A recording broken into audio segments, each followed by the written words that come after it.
Greetings, Earthlings. I have another update from the Absurdium for you. Now, I'm cutting back on the videos and I'm trying to just cover stuff that doesn't appear to be making it into the mainstream media because they continue to run cover for the Zionists and their crimes.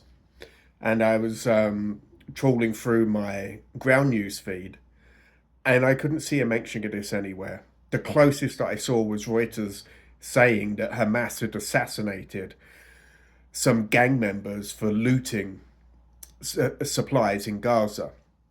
That connects to another story where some Hamas police, or Gaza, the Hamas are the government there. So the actual police in Gaza were killed by the IDF when they tried to confront these gangs that were looting supplies whilst the IDF were giving them air cover. But I've heard no mention of this side of the story, and this is where it gets absolutely deplorable, and this is what we're dealing with now. And this is in Al Jazeera, and it's entitled "Nearly 290,000 Gaza Children on the Brink of Death Amid Israeli Blockade." Gaza Media Office says some 3,500 children below 5 faced imminent death by starvation amid Israel's total blockade. Now, you may have heard some rumblings that between Israel and the US, they were going to plan how to get supplies to people in Gaza without Hamas stealing them, which we know is absolute shash because the IDF are helping gangs to loot them and then inflate prices for anything that is left there. But this is now a dire situation. And this is what our media is complicit in, is covering up just how bad this really is.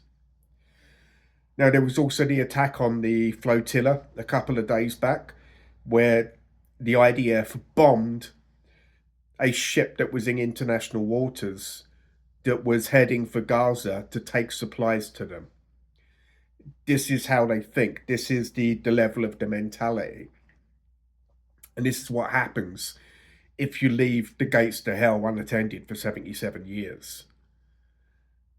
I took a look down there myself. It's empty. There's nobody down there. They're all up here running amok.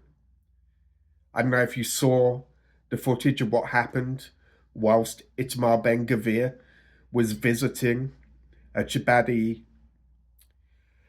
synagogue in Crown Heights in Brooklyn, that the Zionists ran amok. They bricked an Israeli woman with an Israeli passport in the face. They attacked another woman that was just trying to go home.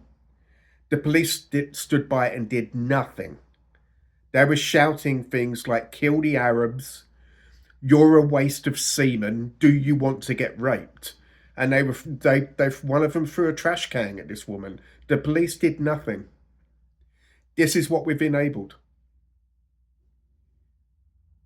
This would happen with any race on the planet, given 77 years of impunity. Nothing to do with Jews. Okay, I think the Jewry of the world are fed up with being used as human shields for the Zionists and their barbaric bloodlust. This is not normal behavior, and it's certainly not kosher. And don't do the devil's work for him and conflate anti-Semitism with criticism of Israel and its Zionist agenda. You are a dumb fucking idiot if you do that. If you conflate the two, you're doing the devil's work for him, okay? God help us all.